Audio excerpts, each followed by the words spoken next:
So in my presentation, I'll be discussing the government schemes which are available for the industry to avail. And I will be also discussing the challenges which we are facing and how we can go about overcoming them. So as you see, as the session moderator has already told, in the pharma, we are third largest in terms of volume. But as far as the value is concerned, we are just about 11 globally. So this is one segment where we would like to uh, improve. We would like to, over a period of time, become a global leader. And in our overall exports, drug formulations contribute to about 76.6%, followed by bulk drugs. And as far as the generics are concerned, we are the global leader, accounting for 20% of the global supply.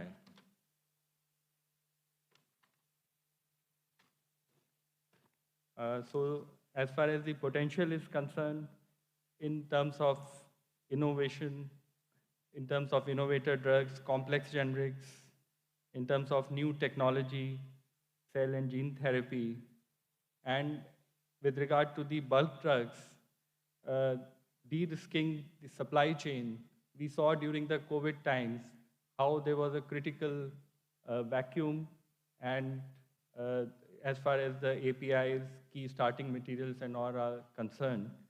And though the industry, it managed to overcome it with collaboration, and we, in the future, need to see how we can de-risk the supply chains. As far as the vaccines are concerned, we are the global leaders, and almost about 60% of the uh, United Nations agencies' supply is being met by us. But here also there is need to uh, have backward integration, because as far as the vaccine inputs are concerned, we are to a great extent dependent upon the imports. Similarly, as far as the biosimilars is concerned, India is doing really well. We have almost 200 plus biosimilars in pipeline, and 98 biosimilars have been approved in US and EU. And with regard to the streamlining of the approval system, regulatory system, a lot of work is going on, and we are trying to make the processes simpler. Similarly, with regard to the biologics and biosimilars, the compound annual growth rate is about 22%, and this is one area which can help us to move higher in the value chain, and in terms of value also to capture the market. As far as medical devices is concerned, the market size is about 11 billion US dollar in 2020, and it is growing rapidly. It is showing one of the fastest pace of growth. Presently, our manufacturing is mainly in the disposables and implants, and as we see, it is a capital-intensive industry with a lot of gestation period and with a lot of need for newer technologies. And as far as the high-end devices are concerned, it is driven by more feature-based innovations.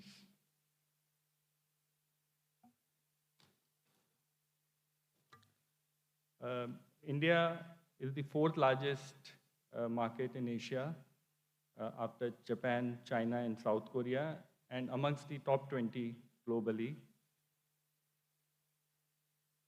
Though our dependence is on imports, but as we see that over a period of time, the exports are also growing at a rapid pace.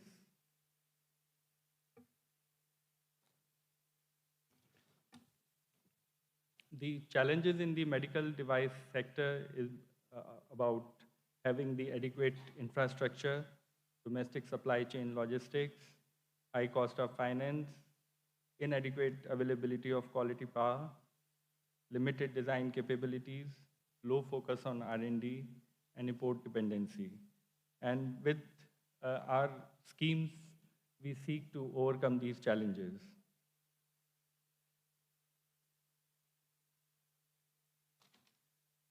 As far as the foreign direct investment is concerned, up to 100% in greenfield projects in the pharma sector is under automatic route. In the pharma, up to 74% in brownfield projects is under automatic route, while in medical devices, it is 100% under automatic route, both for greenfield and brownfield projects.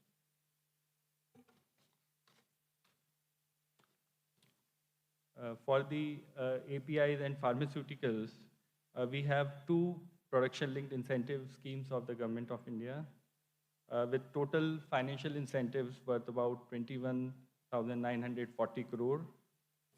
And we also have a scheme for bulk drug parks, one coming up in Himachal, one in Gujarat, and one in Andhra Pradesh.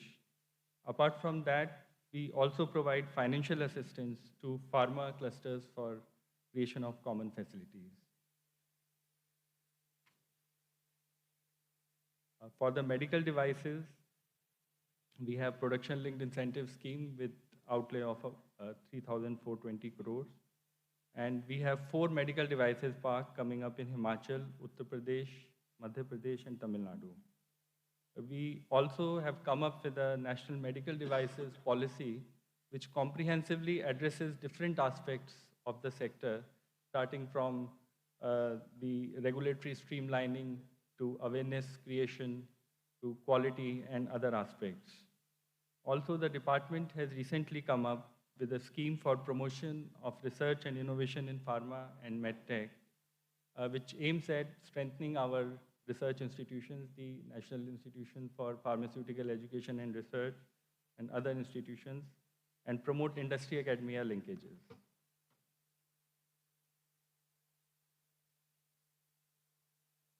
So this is how our different bulk drug parks and medical devices parks are going to come up in different parts of the country.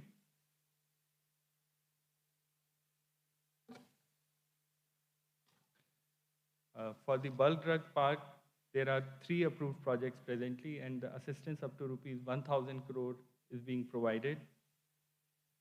13 states had competitively bid for this scheme, and thereafter only 3 were selected, and the development of the parks is under process.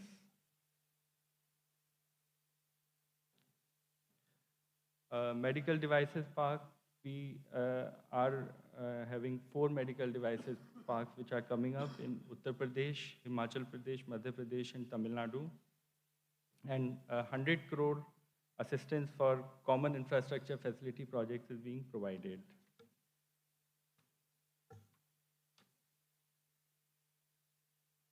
Under the PLI scheme for the APIs, key starting materials, and drug intermediates, there were 41 eligible products, out of which 33 products we could get applications, and against envisioned capacity of 82,270 metric ton, we have committed capacity of 89,000 metric ton. Here, under the fermentation-based category, we have incentive ranging from 20% to 5%, and chemical synthesis 10% on the production. And till now, we have 27 projects which have been commissioned with actual investment of 1,034 crores.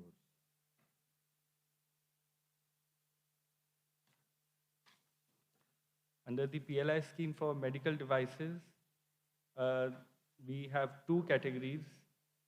Category A, we have 42 applicants who had applied, and 22 under category B.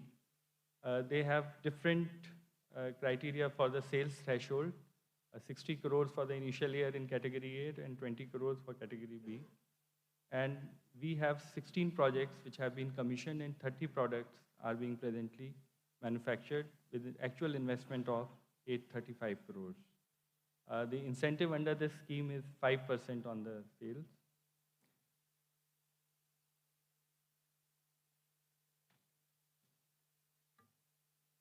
PLI scheme for pharmaceuticals, it targets at enhancing our manufacturing capabilities and to become global leaders. This has the financial outlay of 15,000 crores, and already we have committed investment of 17,275 crores.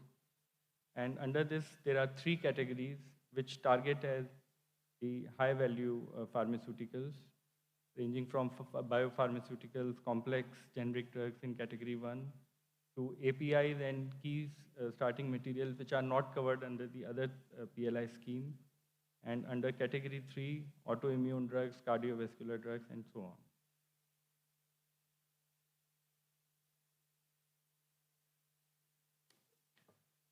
Apart from the PLI schemes, there is one umbrella scheme strengthening the pharmaceutical industry, under which we have three components: assistance to pharmaceutical industry for common facilities, pharmaceutical technology upgradation assistance scheme, and pharmaceutical and medical devices promotion and development scheme. So under assistance to pharmaceutical industry for common facilities, up to 20 crore support is provided, up to 70% of the approved project cost. And as far as the northeastern region and Himalayan states is concerned, it is up to 90%. And under this, research and development labs, testing laboratories, effluent treatment plants, logistics centers, and training centers are supported.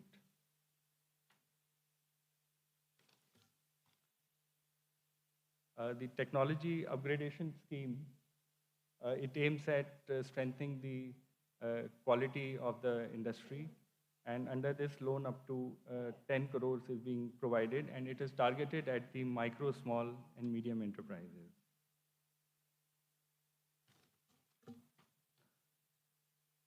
The pharmaceutical and medical devices promotion and development scheme, it is basically to promote study, research, and to also support awareness programs.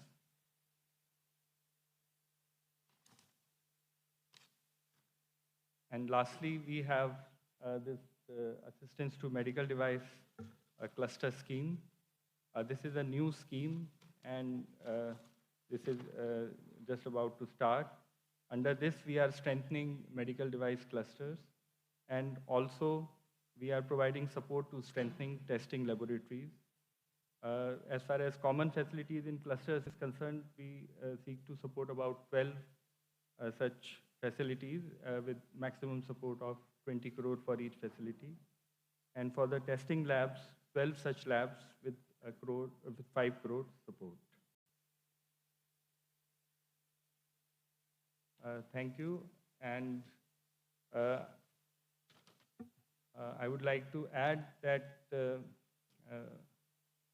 apart from the government schemes, from the side of the pharmaceutical industry also, there have been a lot of efforts. And what we seek for the future is that we need to have more vertical integration. As far as the APIs are concerned, still there is a lot of dependence on imports. And apart from that, the R&D facilities, because if we see globally, US has about $50 billion going into R&D, China about $20 billion. We have just about $3 billion. So R&D is something which really needs to pick up, and we need to target newer markets for our pharmaceuticals like Latin America, Japan, and we need to really strengthen our regulatory system also, so that we can produce quality pharmaceuticals and medical devices and hope to become the global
2020 national awards and recognition.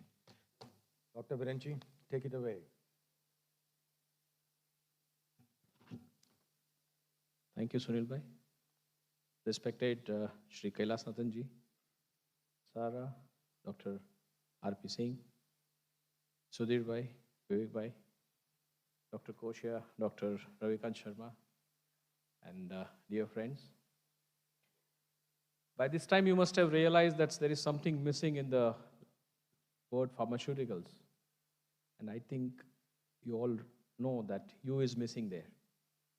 And this is precisely what I want to tell you, that if you are missing pharmaceuticals, you are missing a big opportunity. And I tell you why. We're just taking a small case. Roger Federer and Ma Long, two individuals who invested their lifetime of efforts in two different sports, turned out to be number one in the world in their own areas of work. The difference in the earnings, reported earnings, is almost 34 times.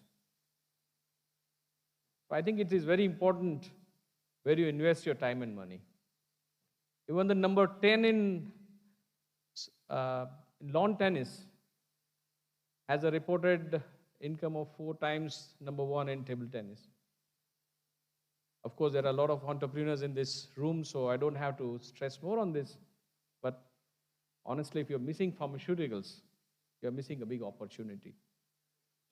Because this is the only industry, there would be a lot, this is one of the very few industries where you have the advantage of developing size, scale, and sustainability.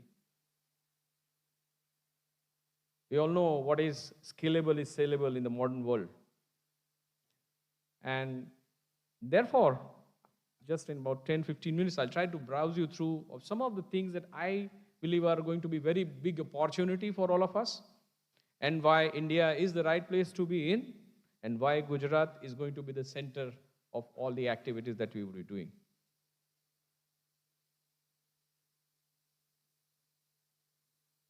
This is a small snapshot of what you could be expecting during the Amrit Kal. The demographics are likely to change in the coming 20-25 years. As India progresses to be a developed world with elevated incomes, we all will have a lot of extra money to spend on our own, especially post the pandemic. We all realize the importance of wellness, preventive medicine, and getting access to good treatments. And this trend is only going to be stronger as we go forward. Similar changes are expected in most of the emerging markets, in most of the emerging nations, where the average household income is going to go up in the next 20-25 years. Of course, India is going to lead this curve. We were, as Sunil Bhai rightly said, that we were number 10, the 10th largest economy in 2014. We are already number 5. And going forward, we are likely to hit the top 3 very soon.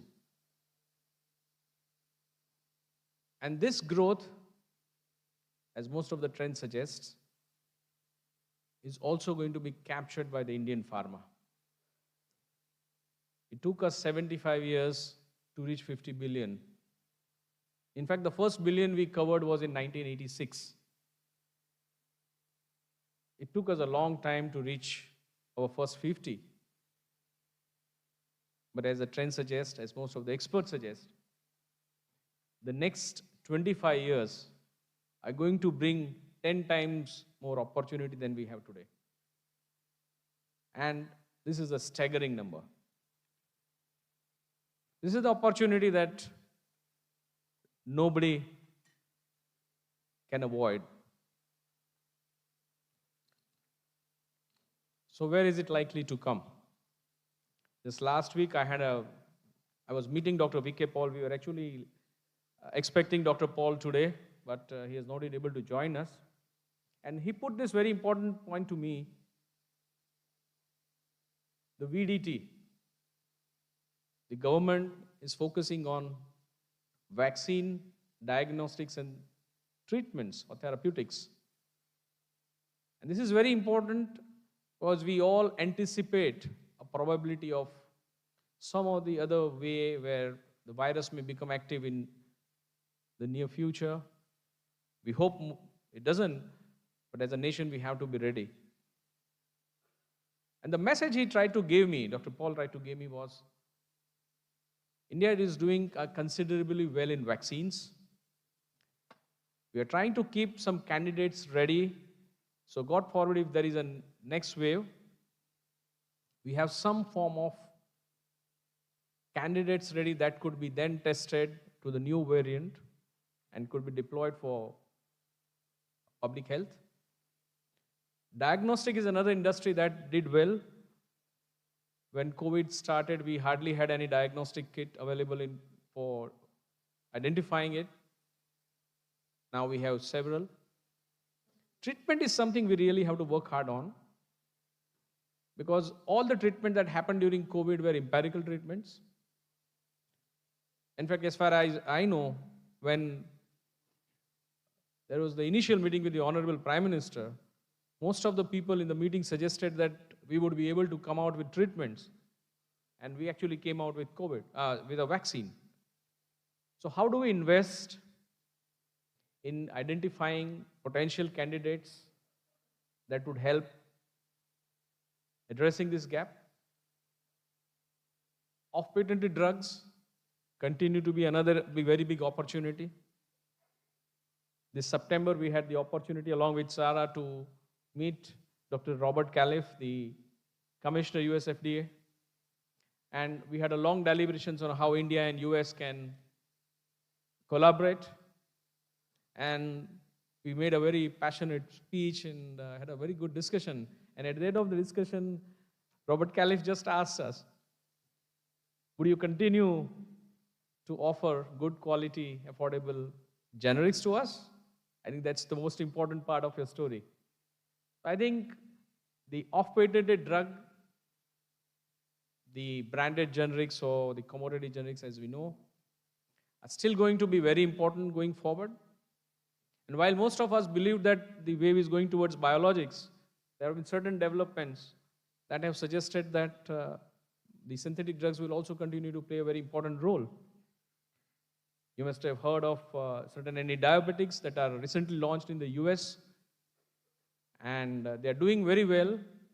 Of course, good on the anti-diabetic treatment, but also on the weight lowering. And these drugs have changed the valuation of certain companies. And in a matter of months, the innovator has become the most valuable company in the world, just based on a synthetic drug. It's not a biologic, it's a small molecule. Yesterday, there was a news that AI has helped to find first antibiotic candidate, which is also a small molecule, and it is very effective against Staphylococcus. Of course, it's just an identification. A lot of clinical trials will go for. But to say that small molecule off-patented drugs will continue to be a very important opportunity for all of us. Import substitution of the key starting materials and API is an important opportunity. Government has, as Mr. Singh presented, PLI 1 has brought in significant focus and investment in this area. PLI 2 that came out, which also touched upon some of the other gaps, especially the complex generics, the biologics, some large molecules. So these are also some of the opportunities that are there. Orphan drugs, the PRIP that government recently launched, which also has handholding for the small companies, startups, for the mid companies, and also for the large companies to research into the areas like NDDS, orphan drugs, biologics, and a new ecosystem is emerging for value-added products in India. And I can tell you the space is getting more and more interesting. And in this entire story, Gujarat remains the epicenter of all activities. We have a very proactive FDA, headed by our Dr. Koshia. And I'm not just saying because he's here, but being the national president of IDMA, I happen to interact with state regulators across India. And I can only tell you with my experience that we have one of the most progressive and efficient FDCs in India.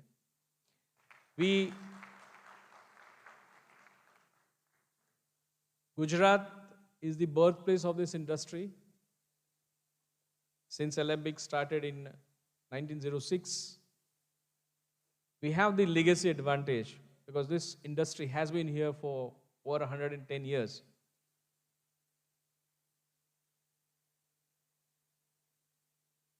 We have a strong chemical industry. We have a strong formulation industry. And therefore, it is very logical that the key starting materials and the APIs, the missing link in the entire chain, could emerge as a very important industry for Gujarat. And in fact, most of us know, those who have traveled to Baroda probably 15, 20, 25 years back, by the time you approach, you don't need somebody to wake you up if you're in a train because the smell, and you realize that you've reached Baroda. Well, unfortunately, some way we could not upgrade those industries and we lost it to one of our neighboring countries. But it's time, with such a wonderful ecosystem that is emerging, the key starting material in API manufacturing is another big opportunity we all can capture. There is an excellent talent pool available in Gujarat, whether it is NIPER, whether it is the IIT, the LM College of Pharmacy, and a good number of reputed pharmacy colleges. We have a very vibrant support service industry here. It's the engineering industry, the IT industry that now plays a very important role for the growth of this sector.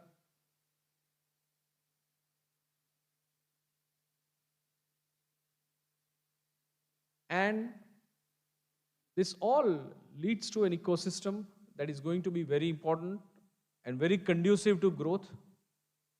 We have the proximity to seaports and the international airport. This is therefore the right place to invest. I know, and I interact with a lot of entrepreneurs who are invested in Gujarat, and I can tell you that this is probably the best place for all of us to capture the growth of this industry. If you want to be in India, Gujarat is definitely the best place to invest. And if you want to invest, pharmaceutical industry, in my opinion, is the best possible industry to invest. So thank you very much for having me here. And let me assure you that this industry has a bright future. Just to close with one small example, we all saw news of a plane landing in Japan on the 1st of Jan, and it caught fire on the tarmac. Fortunately, nobody was hurt. But just imagine if there was a casualty. There were almost 300 people on plane. And every single media in the world would have covered it. There would be a lot of investigation into it, how to make it more safe to travel. But do we know that cancer alone kills almost 10 plane worth of people every day? And yet, it doesn't get the attention, probably. or we have accepted it as a part of our life. So it's time we invest in this industry, we invest in the healthcare, and we gift a safe future for our children. Thank you.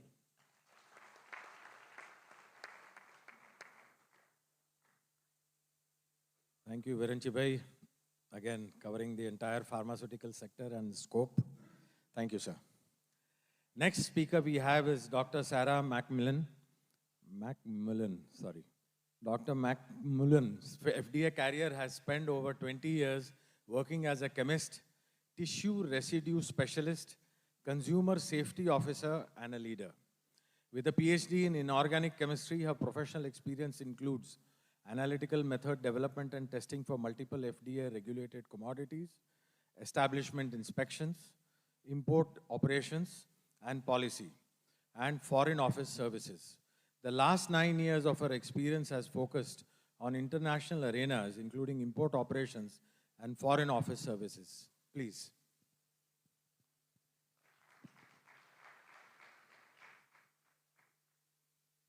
Good morning, everybody. Kem Cho? Majama? All right, that's the extent of my Gujarati, so thank you so much for having me here today.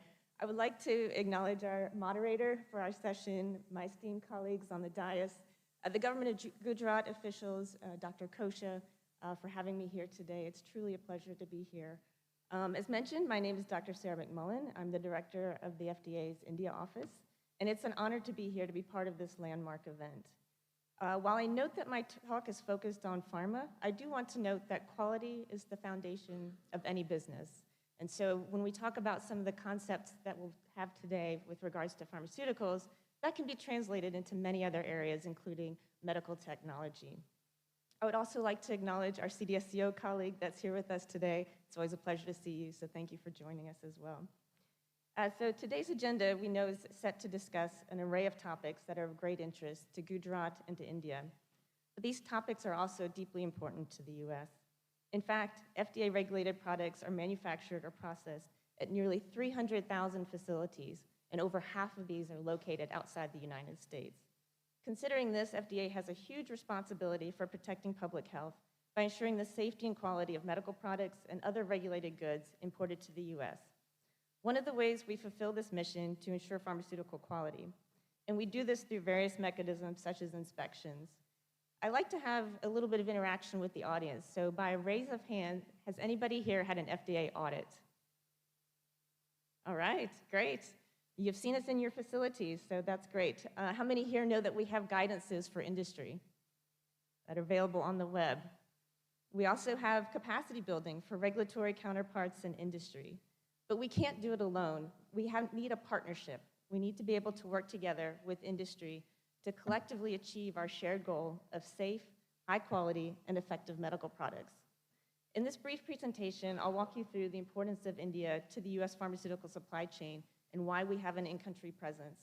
I'll discuss some inspectional data and trends that we observe in India and the impact of quality issues on the supply chain. Finally, I want to touch on the importance of fostering a quality culture and discuss FDA's recent initiative to promote quality management maturity.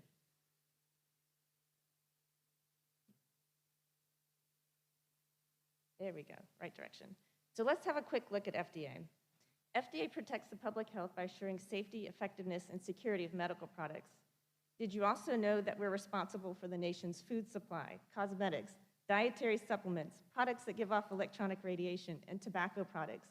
If you think about it, there's a chance that FDA has a regulatory oversight of that product. To that extent, 15 cents of every dollar that's spent in the US is spent on an FDA-regulated product, to the extent of 2.1 trillion US dollars. We have over 18,000 full-time employees located around the world, and we have a projected budget this year of 7.2 billion US dollars. And this is equivalent to about 25 US dollars per American per year. About 54% of our budget comes from government appropriations, and then the other 46% comes from industry user fees. I'm sure you all must be familiar with GDUFA, PDUFA, MDUFA, BISUFA. This is really how we are able to achieve a lot of the great work that we do as an agency. As many may be aware, India has the largest number of FDA-registered drug manufacturing facilities outside the US and is one of the largest exporters of drug products to the US. India also leads in generic drug applications, or ANDAs, submitted to the US. India is also described as the pharmacy of the world because India supplies affordable therapeutics, contributing substantively to the global pharmaceutical production volume. In the United States, we look to India as an important source of these therapeutics. Our patients rely on these products every day, as 9 out of 10 prescriptions dispensed in the US are generics, and 40% of those drugs are made right here in India.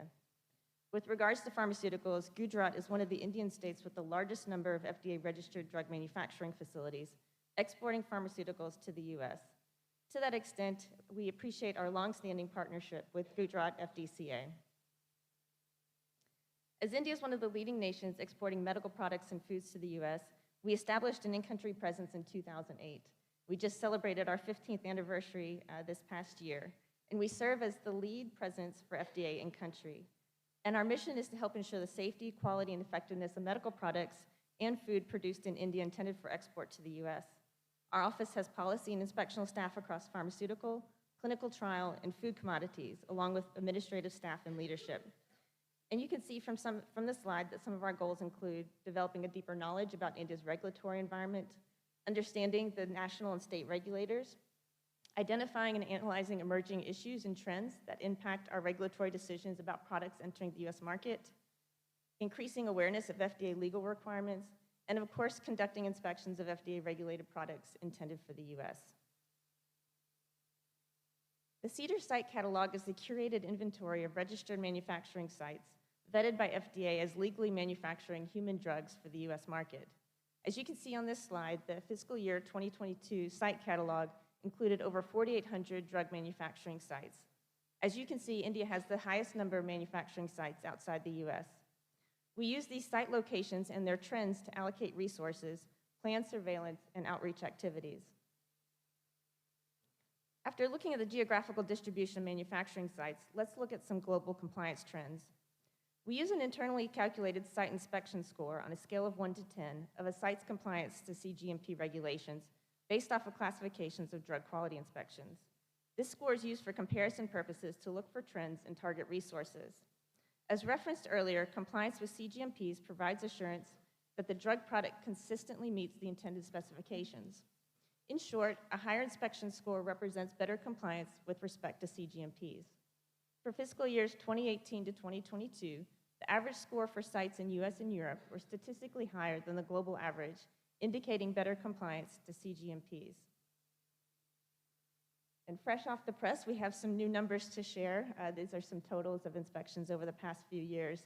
As you can see, COVID-19 caused a dramatic decrease during the years 2020 to 2022, but we rebounded nicely in fiscal year 23 and are back on track to getting back to pre-COVID inspection levels. How many people here are familiar with FDA inspection classifications? NAI, VAI, OAI? All right. So these are the classifications that we give at the end of an inspection. And this determines and this shows the amount of compliance from the facility itself. As you can see in the green there of the facilities that have been classified as no action indicated, the light blue has the facilities, the number of facilities for voluntary action indicated, and then for official action indicated, which is FDA's most stringent finding of facilities, that's indicated in the red. And this shows the breakdown of final classifications for inspections from fiscal year 18 to 23. Right.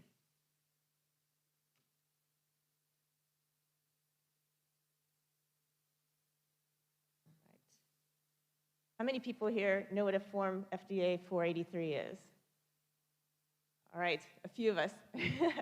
So this is a form that a firm receives at the end of an inspection when objectionable conditions are found. The nice thing about Form 483s and the citations on them, they tie directly to FDA's regulations. So when we look at the data, we can really see where industry is having issues with noncompliance. And so you can see here the trend of our findings for fiscal years 2018 to 2023. And the majority of the findings are related to issues in the quality unit and laboratory controls. FDA finds issues with the quality unit to be the most concerning because that is systemic throughout a facility.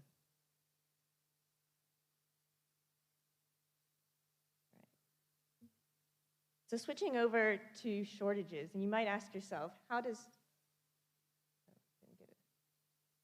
drug quality impact shortages? Well, let me give you a little bit of background here. In June of 2018, US Congress wrote to FDA to ask for assistance in addressing our drug shortage crisis. In response to this request from Congress, FDA convened an interagency drug shortage task force.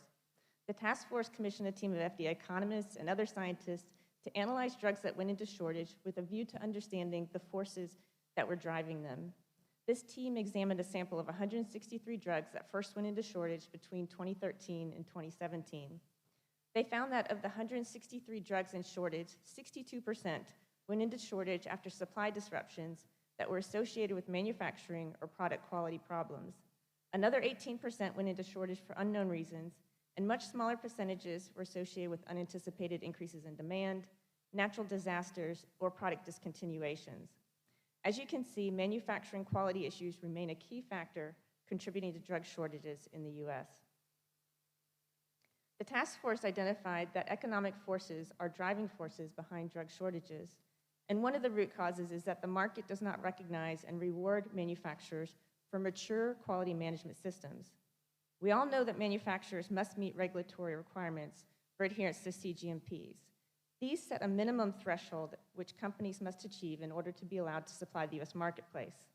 Mature quality management, however, starts with foundational quality management systems that conform to CGMPs, but also builds in performance and patient focus that utilizes technology, statistical process control, and planning activities to ensure a reliable supply of drugs manufactured at the facility.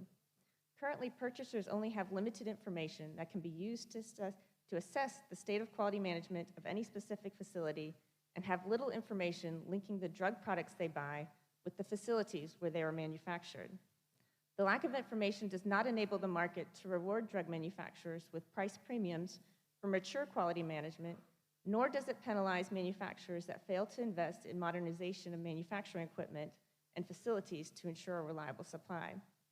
Therefore, manufacturers are more likely to keep costs down by minimizing investments in manufacturing quality, which eventually lead to quality problems, triggering supply disruptions and shortages. This report provided a recommendation to create a rating system to incentivize drug manufacturers to invest in achieving quality management system maturity. This recommendation aims to rectify the previously mentioned failure by suggesting the development of a system to measure and rate the quality management maturity of individual manufacturing facilities based on specific objective indicators. The rating would evaluate the robustness of a manufacturing system's quality system and reward facilities that achieve a high degree of quality management maturity. This effort would introduce transparency into the market and provide firms committed to quality management maturity with a competitive advantage, potentially enabling them to obtain sustainable prices as well as grow market share. In response to this report and this recommendation, FDA initiated a collaborative approach to develop a quality management maturity program. How many people here have heard of QMM? All right, same people as before, great. We know who the regulated folks are in here. So what exactly is QMM? In our definition, QMM is the state attained when drug manufacturers have consistent and reliable, robust business processes to achieve quality objectives and promote continual improvement. The phrase I want to focus on here is business processes. QMM is not about product quality or process quality. QMM is about the business process at a manufacturer and their ability to support long-term product and process quality. Quality management is part of an array of qualities depicted on the slide. We assess product quality in regulatory submissions and monitor quality of drug products to provide a high level of confidence of quality in these products. So you can see in the figure that there's high confidence for product and processes, as these are areas that we have direct insights on. Mature quality management uses a performance and patient focus to identify areas of improvement and implement changes accordingly. Mature quality management assures that quality product is on the market at entry and over the product's entire life cycle, and that quality issues will not keep the product from being available to patients and consumers. Since evaluation of QMM is not currently part of FDA's assessment, inspection, or surveillance process, the responsibility falls for QMM solely on the manufacturer, so our confidence and understanding in this area is rated low. You can see here some of our goals that the QMM program is hoping to encourage drug manufacturers in implementing quality management practices to go beyond CGMP practices. So bottom line is that QMM ensures that not only are quality products on the market now, but that quality issues will not keep products from being available to consumers in the future. As Dr. Varanchi noted, we were honored to have the FDA Commissioner, Dr. Robert Califf, in country back in September. And some of the messages that he really focused on was ensuring quality and mitigating shortages, improving conduct of clinical trials, and utilization of international consensus-based standards, which we know is really important, especially for medical products. During Dr. Califf's visit, one of the areas of focus was quality culture. And while it's true that the types of manufacturing and quality challenges found in India are similar to those seen around the world, the percentage of violations as measured by FDA findings that official actions indicated is greater here compared to US domestic and other major manufacturing nations for pharmaceuticals. While occasionally a lack of understanding of regulations is a cause of quality issues, we've identified it's often a matter of willful noncompliance. In fact, recent inspections have found intentional data manipulation and destruction of manufacturing records, testing into compliance strategies, and coordinated efforts to underreport microbiological findings at inspected facilities. These are areas that raise legitimate concerns, not only for supply chain resilience, but also for confidence in product quality, safety, and effectiveness. So we ask ourselves, what can be done? I urge you all to commit to embracing both a top-down and bottom-up culture of quality to create accountability in your organizations. Simply put, a culture of quality is based on a commitment by senior management to quality that includes putting in place proactive and robust quality management systems undergirded by a commitment to continuous improvement. Systems of this sort allow for critical feedback from operator to manager on processes and lead to adjustments over time to better ensure and enhance quality, and therefore ensure the safety and effectiveness of products produced. Employees at all levels of an organization should be empowered to raise quality issues with leadership, and they should be confident that leadership will take appropriate actions.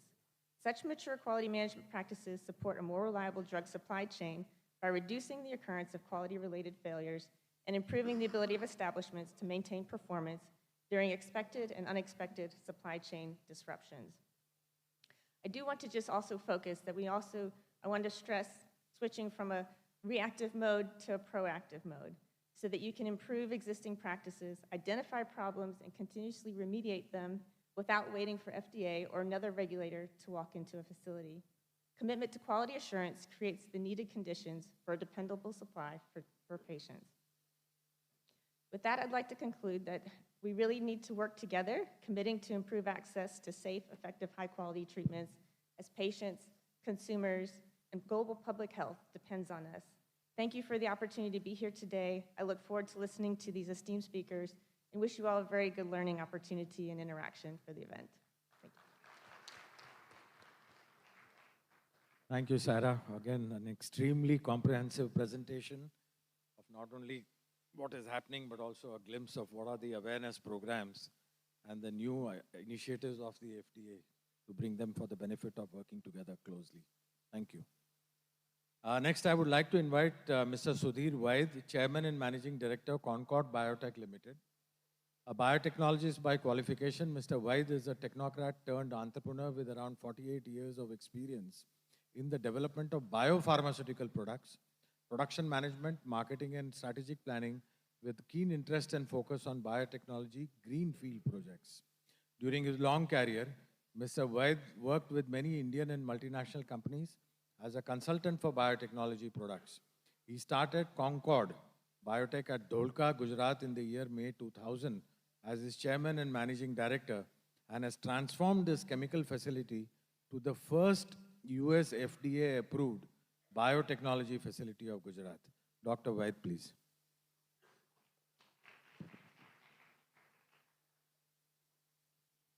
Thank you. Respected Shri Kalathnath ji, Sunil Bhai, Dr. Sarah, Dr. R.P. Singh, Varanchi Bhai, and Vivek, Dr. Koshiyar, and all the pharmaceutical colleagues sitting here and invitees. Actually, this biopharmaceutical API became a household name after the COVID. So everybody was knowing what is API. And especially the fermentation API was very much discussed because here we were totally dependent on China, especially in the penicillin, cephalosporins, erythromycins. So when in 2000, we thought of starting this fermentation facility in Gujarat. We took land in Dholka. And in 2002, 2003, I remember that our Honorable Prime Minister, Shri Narendra Modi, when he was Chief Minister here, in 2003, 2004, he used to hold biotechnology meetings himself. And I was part of those meetings at that time. So his focus was on the biotechnology at that time, which people realized in 2020 that we need biopharmaceuticals. And at that time in 2004, independent biotechnology department was made, which is known as present, we call it as GSBTM, Gujarat State Biotechnology Mission. And that is the result of those years that now Gujarat is the largest state having fermentation plants, fermentation capacity. That is the result of those years. So I will just go through the biopharmaceuticals, what exactly, because in 2000, most of the plants were closed. There were 8 fermentation plants producing penicillin G. There were 2 fermentation plants producing cephalosporin C, erythromycin, vitamin C, B12. I can take number of products which were being produced because I'm in this industry from last 48 years. I have seen the rise and fall of the fermentation industry. So, but still, we thought that yes, we need to have a fermentation plant where we can produce number of products. So I will just go into detail that why people are not interested in making, fermentation. There is a PLI scheme, but as Dr. R.P. Singh must be knowing, there are very few takers of this fermentation PLI scheme, very few. What is the reason of that? I'll just go into that slide.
We talk about investment, it is 300 to 500 crores you have to invest.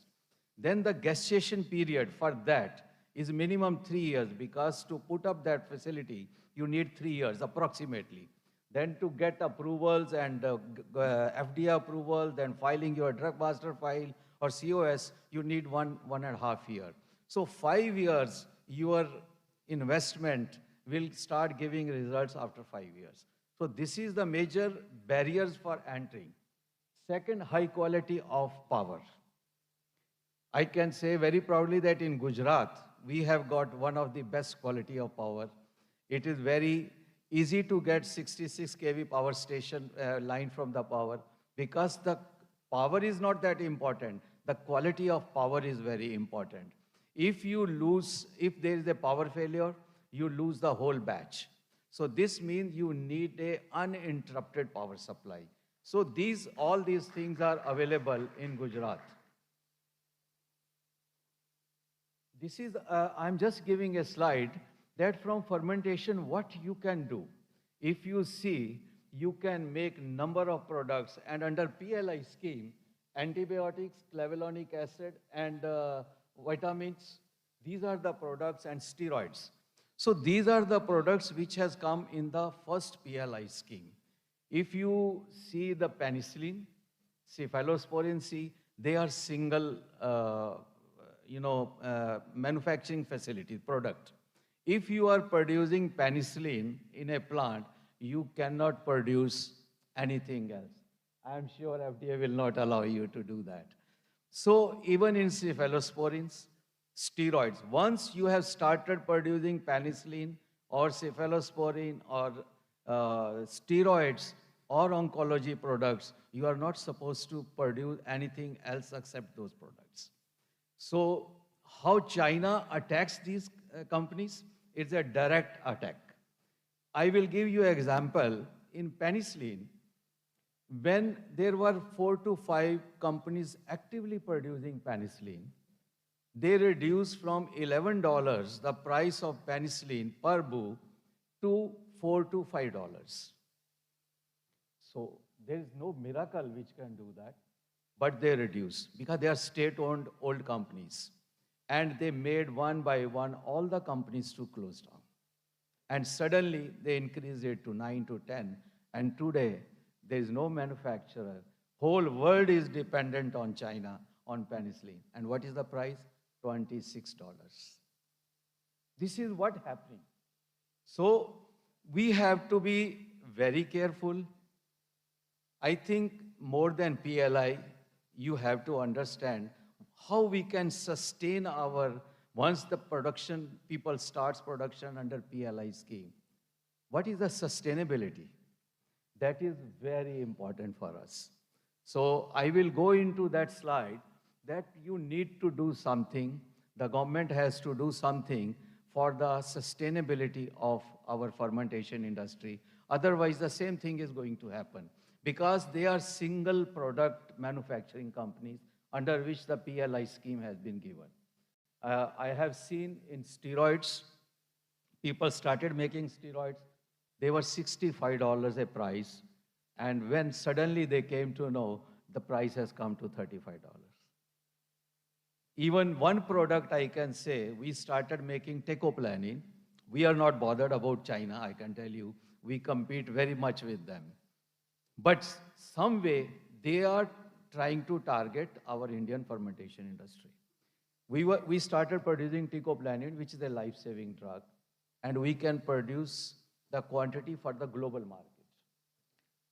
So the price was, in Indian market, was 5 lakhs. The day we started, it came to 3.2 lakhs. So how it can happen that from last 15 years you are supplying at 5 lakh and suddenly you decrease this?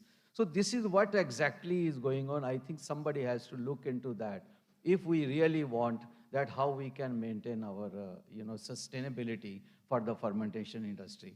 Because it is not easy to put up a fermentation plant.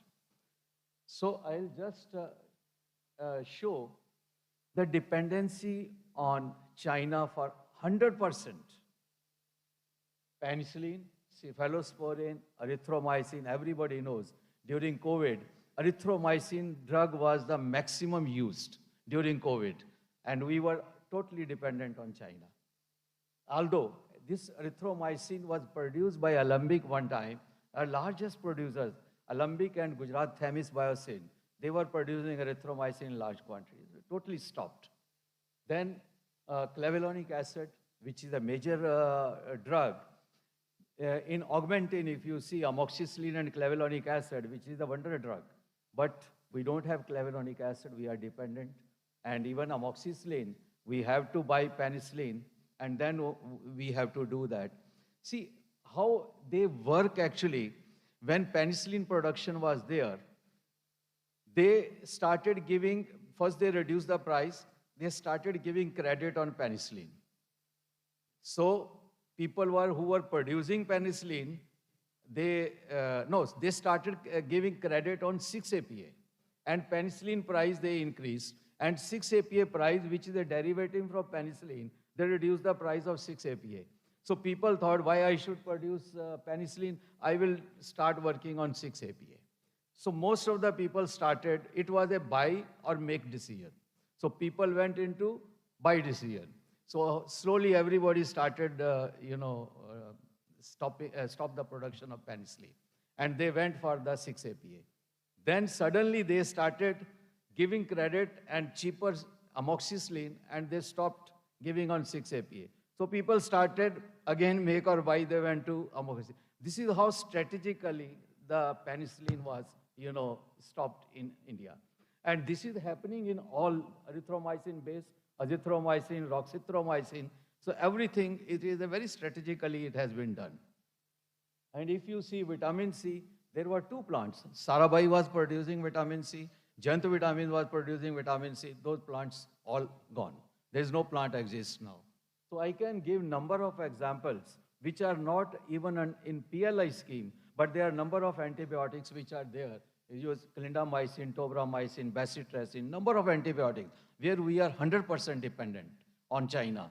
And of course, we have been, Concord is working every year, we are just putting 2 or 3 antibiotics into our manufacturing facility, leaving penicillin, cephalosporin, and steroids. Because they are single product companies, once we start producing, we can't do other products. So what is the sustainability? I think we need to think very seriously about the sustainability. As I said, they are single product companies. So price sensitive, they can, any day they can reduce the price. Mostly technologies are imported from China. It is very difficult to do that. There is no R&D. What Indian companies they do, they import technology, then they continuously producing the product for 10 years or 15 years, no development, no improvement. So you have to have a R&D if you,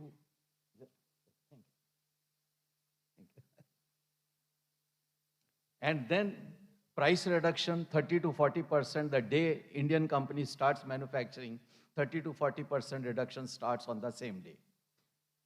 I suggest also, I discussed with Dr. R.P. Singh yesterday, that at least the antibiotics which were not having any custom duty because they were life-saving drugs, they were not produced in India, at least now we should put a duty on that because it is abundantly produced in India.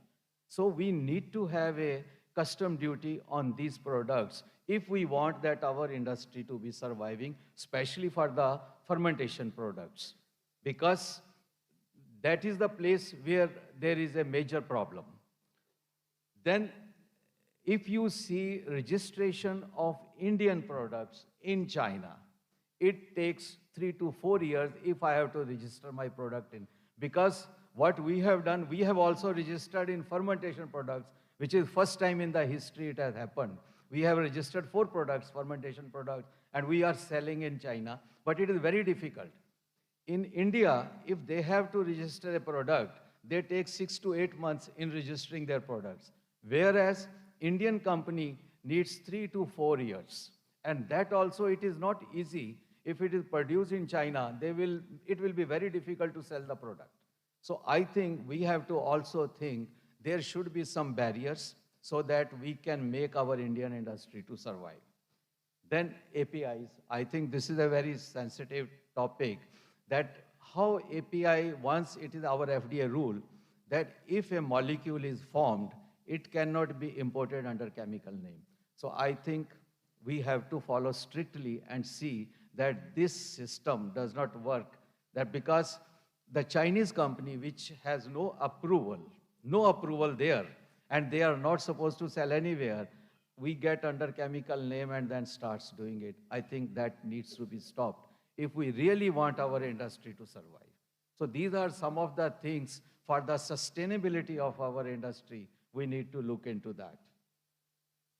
I'll just share here, in India, Concord is the only company, or rather in the world, Concord is the only company which is making more than 30 fermentation products. There is no company. In immunosuppressants, I can say, we make all the immunosuppressants which no company in the world makes. And we have more than 50% market share in the immunosuppressants globally. Then we have oncology products, we have antibacterial, we have number of antibiotics which we are producing. And these are first time in India which we are doing. And we recommend that there should be a custom duty if it is produced in India. Now it is the time that India has built certain fermentation capacities. And according to me, this is the time we should seriously look into these things. Then we have a manufacturing facilities, one in Dholka, one in Kheda we have put.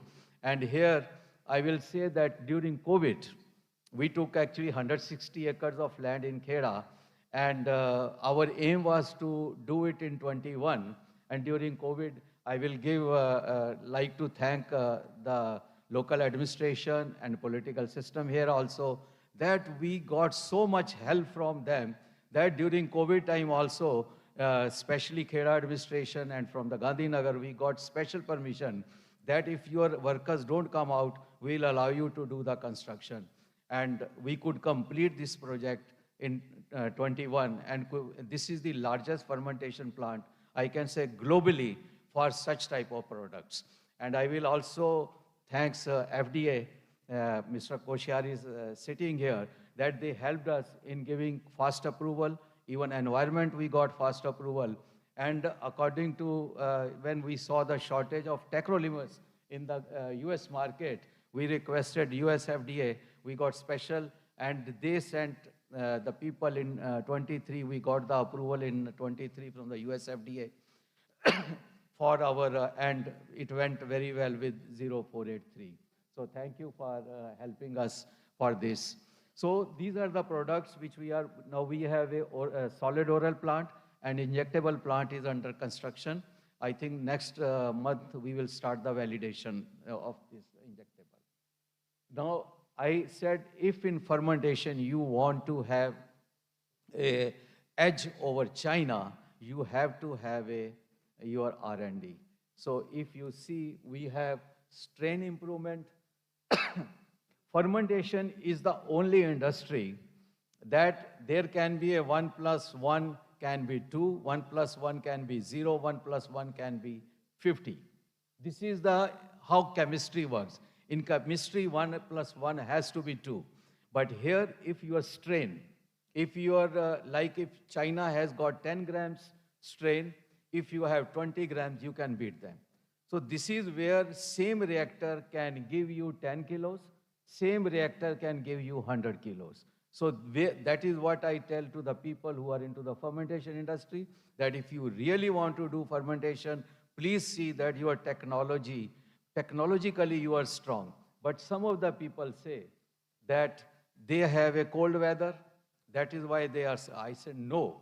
When you are sitting in an air-conditioned room, you don't know what is outside temperature. In your reactor, you can control the temperature. If it is a cold, you need a heating energy. If it is hot, you need a cooling energy. So energy is same. So there is no difference. It is only the technology. If you have a technology, you can beat Chinese. And I am sure that is not a problem. Once we have the technology and the infrastructure, the manpower, I can say Gujarat has got the best manpower in biotechnology. Vallabh Vidyanagar is there, Nadyad is there. Even in Gujarat Biotechnology University, we have built now. So all manpower is available, all the infrastructure. Airport is there for transportation of biopharmaceutical. So you have everything. I think this is the best state to put a fermentation industry. And thank you for that. Yeah.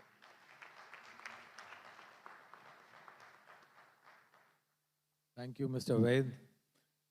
Your initial presentation was very, very threatening.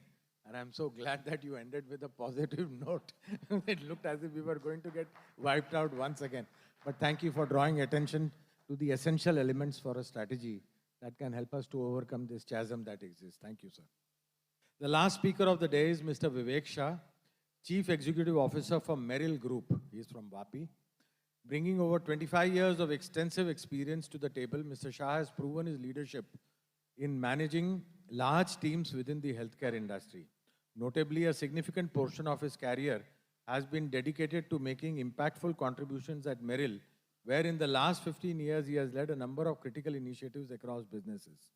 He has contributed significantly in making the company the most significant player in medical devices sector, especially orthopedic devices, where it has the largest share of the Indian market and now firing into the endosurgery business. Vivek bhai, for your comments, please.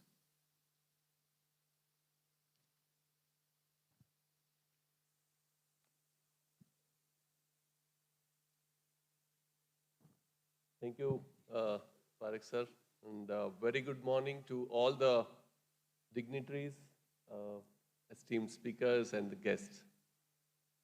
At the outset, I would like to thank the government of Gujarat for providing Merrill an opportunity to share our experience and perspective on the Indian medical device sector, which is an essential and integral constituent of the Indian healthcare sector.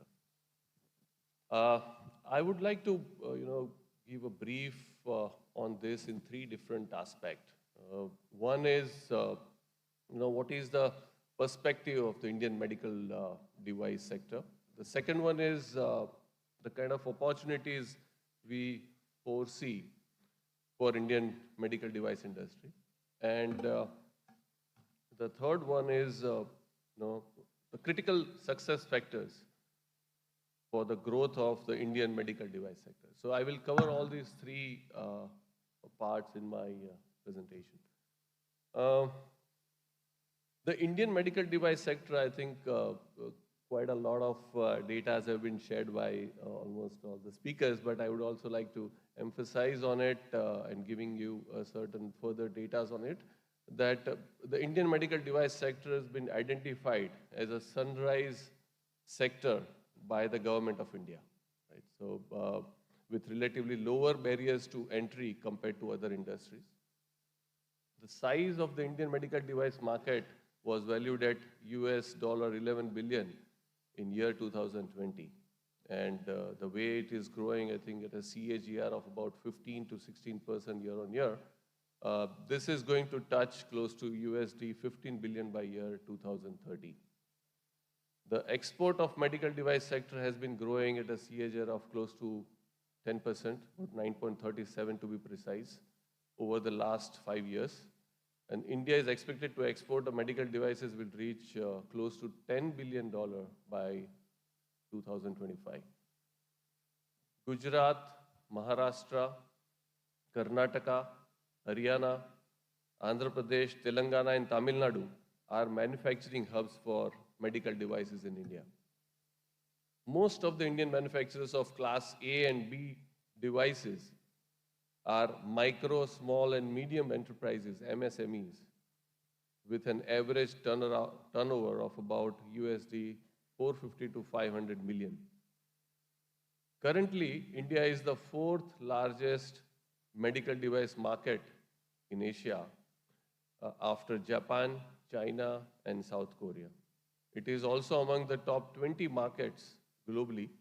There are over 6,000 types of medical devices in India. However, currently it is estimated that India imports nearly 75% of its medical devices. In particular, the country is dependent on imports for higher-end medical products such as cancer diagnostics, medical imaging tools, ultrasonic scans, and PCR technologies. Now, with this data, you can imagine the kind of opportunities India as a country has, and for the local manufacturers as well. According to the point of what are the critical success factors for the growth of Indian medical device sector, I feel as almost all the speaker has mentioned and emphasized on, that focus on research and development to bring novel, latest treatment options to Indian patients first. Generate strong intellectual property to bring India on global innovation map. Manufacture high quality products by leveraging economies of scale and contribute in bringing down treatment cost. Creation of dedicated training and education forum for doctors, paramedics, and healthcare professionals. We at Merrill had realized the potential of the medical device sector in year 2006. Since then we started, and we have been manufacturing high-end medical devices and critical medical devices in India. As on today, we have about 140 product technologies across different verticals, including cardiovascular, orthopedics, endosurgery, diagnostics, now into robotics as well. We have global business operation in more than 140 countries, managing through about 26 subsidiaries, and our 55% of our gross revenue comes from exports. We are proud to contribute to the success story of medical device sector of Gujarat and contribute to the Make in India vision of our Honorable Prime Minister. Coming to the point of kind of an opportunity what we see in Indian medical device. What we feel is the Indian medical device market offers a great opportunity, not only for its size, but also because of encouraging policies and regulations that government has introduced to give up, to the medical device industry. The sector is at present growing at around 35.4% CAGR for a plethora of reasons. The reasons are economic growth leading to higher disposable incomes, increased public spending in healthcare, improving medical infrastructure and increasing demand due to medical tourism, increasing affordability due to growing income, and increased penetration of healthcare, the insurance scheme. To give you an example of Gujarat, for instance, the implementation of PMJ scheme, which is the largest health assurance scheme in the world. We, as a medical device manufacturer, are glad to witness the successful implementation of Ma Yojana under the SAID scheme by the government of Gujarat, which has again been a role model for other states. Currently, I think approximately about 1 lakh stents, the drug-eluting stents, are being deployed every year, and about 60 to 70,000 joint replacement processes have been implanted in Gujarat itself under this scheme. With India expected to become a $10 trillion economy by 2035, medical device sector is expected to play a major role to help release its aspiration.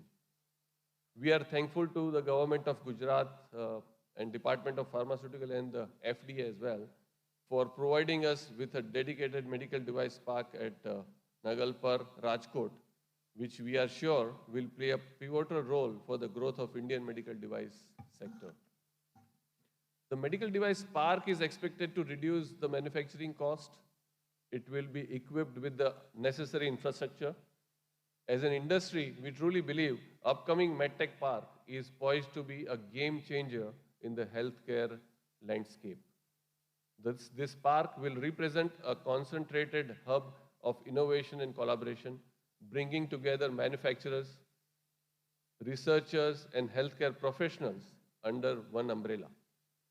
As an industry leader in the medical device sector, I am excited to share insights into how such a venture can not only spur economic growth, but also contribute significantly to advancements in the medical technology, research, and innovation. The medical device park can serve as a platform for research and development, since it can include laboratories, testing facilities, and prototyping centers promoting advancements in medical technology. The medical device park is an excellent opportunity for medtech industry to show and prove the manufacturing excellence by using shared resources, and specialized infrastructure. This can lead to enhanced manufacturing efficiency and cost effectiveness. Also, the medical device park will help towards effective talent management and job opportunities. The park can collaborate with educational institutions to provide training programs and courses related to medical device development and manufacturing, which is very, very important. This contributes to the skill development of the local workforce and attracts talent to this region. A concentration of medical device companies within a park can enhance the region's global competitiveness. By creating a critical mass of expertise and resources, the park can attract international attention and investment. As industry, let us seize this opportunity, the moment to champion collaboration, drive innovation, and pave the way for a future where medical advancement not only improve patient outcomes, but also contribute to the economic prosperity of our communities. To end my talk, I think I would like to share one very important point which we at Merrill are going to start, and we want to establish this as a network across the country. And we are going to start that pilot from Gujarat to reach out and to create an access and availability of medical devices to every corner of this state and to every corner ultimately to this country, and expand our reach to each and every district of this country.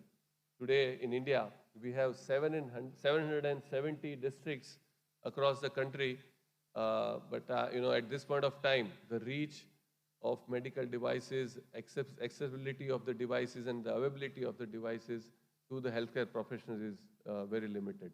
And we are taking that step.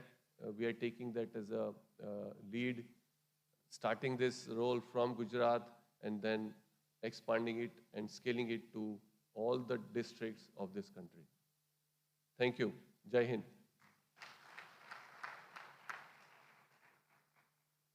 Well, friends, that brings us to the close of all the presentations.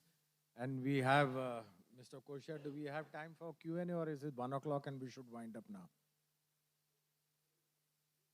Few questions? Actually, okay, maybe 1 or 2 and we'll do it. So, who wants to answer questions amongst the panel? No, actually, the kind of questions that we had in mind for them were related to their experience of working in Gujarat. So, all of them have shared their experience, and it's been a very good experience except Sarah. So, Sarah, what has been your experience of working with Gujarat regulators?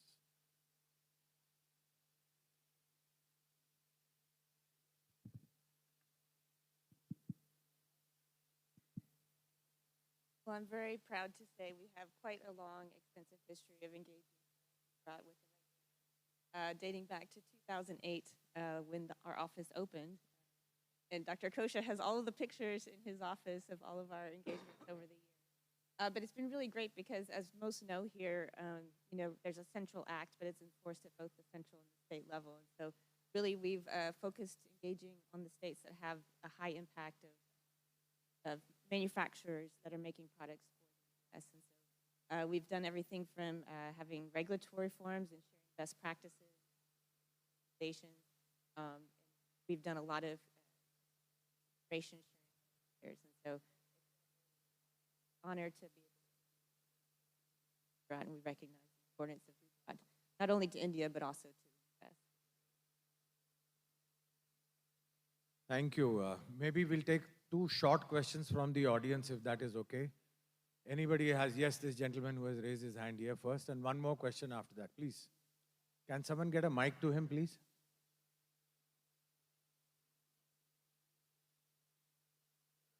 Could you just stand up? Yeah, please. And 1 more question after that, anybody? Okay, that's gentleman there. We will stop at 2.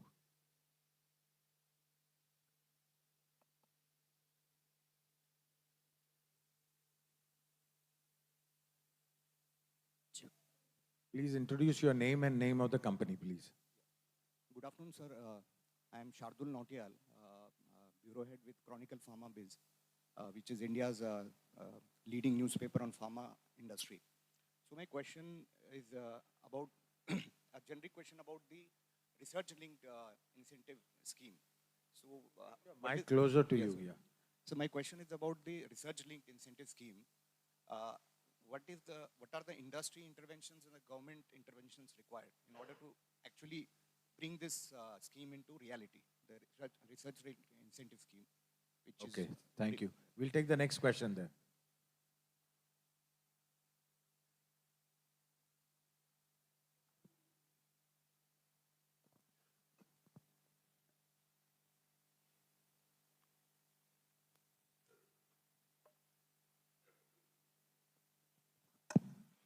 Good afternoon, sir. This is Parimal. I represent KD Hospital. It's a private hospital at Vaishnav Devi Circle. So looking to the forum from the morning till now, we have been talking about various devices, various formulations, etc. Affordability and accessibility is the prime concern. And there are various schemes, but when it comes to standardize, that this is where the benchmarking has to be, and you can charge only for benchmarking. You can't charge without benchmarking, and that's where the regulation has to come into the place. Example, a burger of MACD can cost you X because of its quality, but the same cannot be done by the others. But the quality benchmarking, even in implants or medical devices or the pharmaceuticals, including nutraceuticals, needs to be regulated, because accessibility is the key issue, because doctors are used to get, say, J&J, they are used for strikers. Indian manufacturers are equally competent to compete them. But the entry level, or this is where the regulation from IRDA or the government standards has to come in place for the accessibility, because private sector spends more out of the pocket expenses for patients, and that needs to be addressed if you want to control the cost of the industry. Thank you. Thank you so much. Mr. Singh, would you like to address this issue of the R&D scheme, if you like?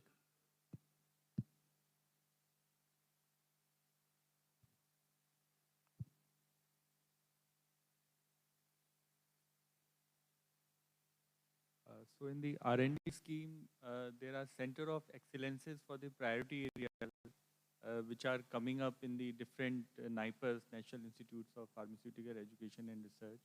For example, in Ahmedabad on medical devices, a center of excellence is coming. So under these schemes, these institutes will be supported. And apart from that, industry will also be supported for R&D activity.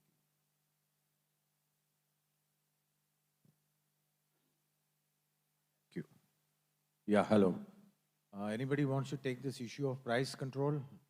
I mean, at a philosophical level or as a practical level, yeah. I think I would like to answer, maybe extend a bit on his question. Of course, on the quality and the regulation part, of course, when you are competing with the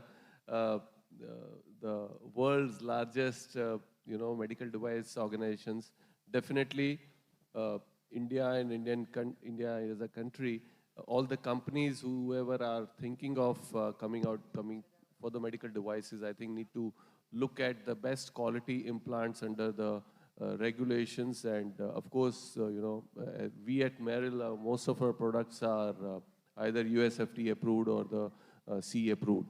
Especially when you brought the topic of that was on the joint replacement front, where you're talking about the J&J or a Stryker or Zimmer. I think under the guidelines of NPPA, the pricing has been controlled for these premium devices now. So if we talk about the joint replacement products or the stents, it is controlled by NPPA.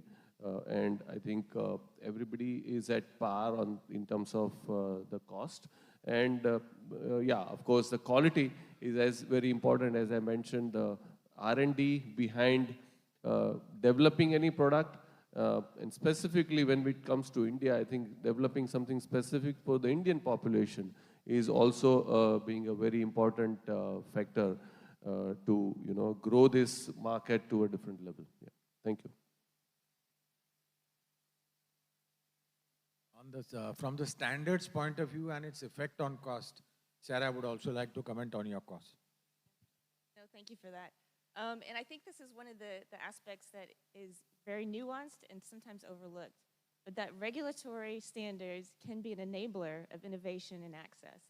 And so when we're all playing off the same sheet of music, then that increases access, right? So we talk about standards of quality and international consensus standards and international standard-setting organizations. I think those things are also benefits to industry and patients alike. So I think we should not overlook the value of regulatory standards in providing access. And while FDA doesn't regulate prices and get involved in price controls, we do advocate for international consensus-based standards, and that way everybody's functioning off the same page, and that increases the access of market shares for industry as well.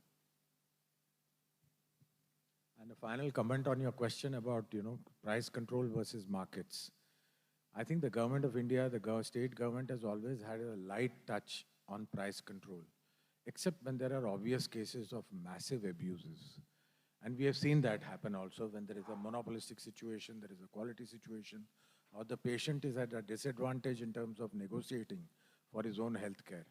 And so what we have is a mixed form of regulation in the country. And I think on the whole, it has worked well for all of us, because the industry also requires the margins in order to invest in the R&D that is required in a world that is now only allowing you to sell products which are patented, when often it takes very large amounts of money for that. And on the other side, the fact of affordability, which is a reality of our country. So it will always be sometimes give, sometimes take, sometimes excess, sometimes this. But on the whole, through our journey, I think over the last 50, 60 years, it has been a very, very good thing. Not only medical devices, but even pharmaceuticals. Just to reinforce what I said, just two stats I would like to share.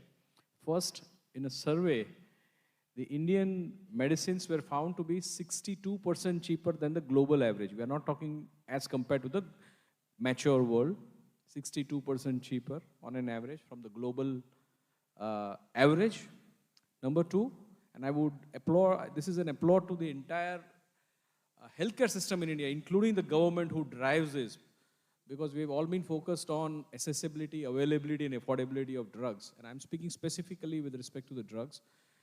The cost, and it has been discussed on this very forum during G20, India has achieved a health expectancy of around 70 years, with an average spend of approximately $9 per capita on medicines, and approximately $60 per capita in the healthcare. If you compare this with BRICS, the Brazil has achieved around 72 years of health expectancy, spending around $951 per person. Per capita spend is $951. Russia is over 1,000, and US, I believe, is in excess of 12,000. Of course, their health expectancy is around 80 years. So if you compare, it's very similar to our Chandrayaan, one of the satellites that we sent, 4 rupees a kilometer. So it's the kind of benchmark that we have achieved.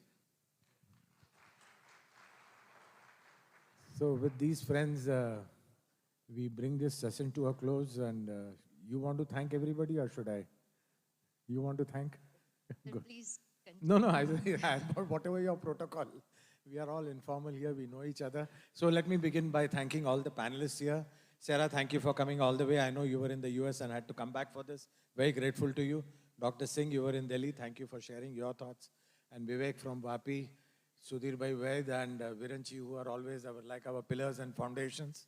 Whenever we require anything on pharma, they are always there.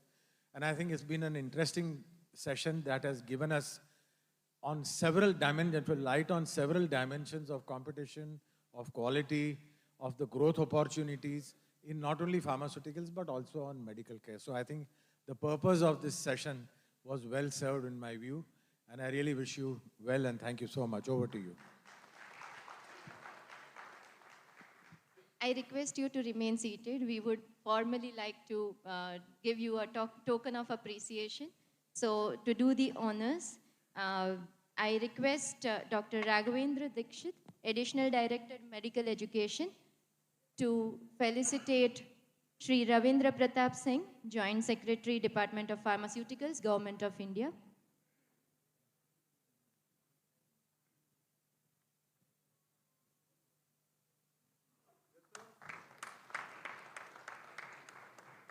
Thank you, sir. Now I request Mr. H.L. Rawat, Joint Commissioner, Food and Drugs Control Administration, to felicitate Dr. Sarah Macmillan, Country Director, US FDA.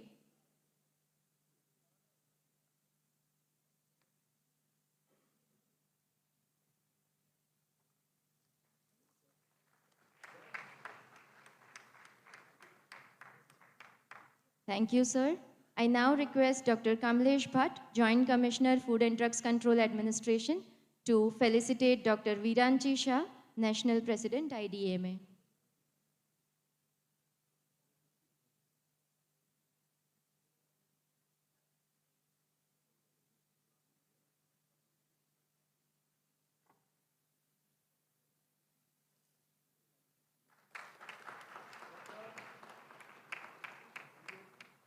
Thank you, sir. I request Mr. R.M. Patel, Deputy Commissioner, Food and Drugs Control Administration, to felicitate Mr. Sudhir Vaid, Chairman, Concord Biotech Limited.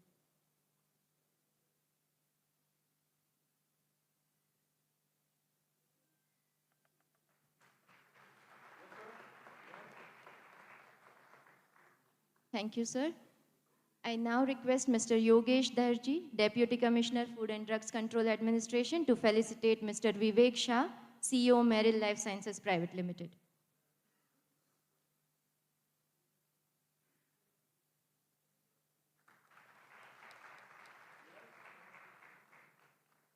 Thank you, sir. I now request Additional Director, Medical Services, Dr. K.H. Mishra, to felicitate Dr. Sunil Parekh, Chief Corporate Affairs and Strategic Advisor, Zydus Life Sciences.